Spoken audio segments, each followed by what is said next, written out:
So Fede, everything is political.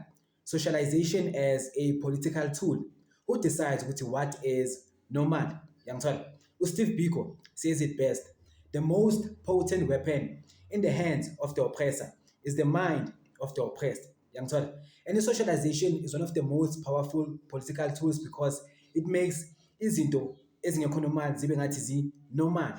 Yangithola. Who decides this is beautiful? Who decides this is success? Who decides this is what a man should do? This is what a woman should do? Socialization decides, bafethu. Yangithola. Umamakho makazothi indoda ayikhambi sasemncane, that is socialization, yabo. Umamakho makazothi intombazana ayidlala ibhola, that is socialization, yabo. Who decides indoda akumelanga iqine? Who decides umuntu wesifazane akumelanga abe yi-taxi driver? That is socialization. Ukuthi abantu become socialized in a way of life ukuthi bese kuyisikhathi lokhu sebacabanga i-socialization is normal, yabo. Indoda vele akumelanga isebenze esaluni iqhine abantu, yabo. Despite ukuthi ngayenzeka ukuthi le ndoda le might have the best cleaning skills in the world, yabo, but because i-socialization deprives yomuntu loyo even the opportunity to attempt ukuqala isaluni aqhine abantu, ngeke azazi ukuthi actually mina ngiyakwazi ukuqhina. Yangithola. Even ladies ukuthi umuntu wesifazane akumelanga adrive abe yi-taxi driver nani.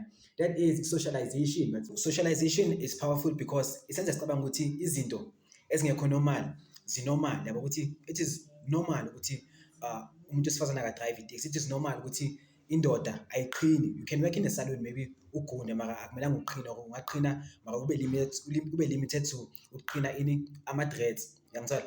Like i-politics bafethu is ayiqali eParliament. I-politics in this context of socialization iqala kuphi? Iqala endlini. Uma makasakutshela ukuthi indoda yenza kanje. That is politics, that is socialization. Esakutshela ukuthi because umncane kumele uyenze kanje, because umdala kumele uyenze kanje. That is socialization and that is politics. Yangithola. I-socialization as a political tool is one of the strongest political tools ever to exist. Yangithola. So kumele uyibheke i-socialization.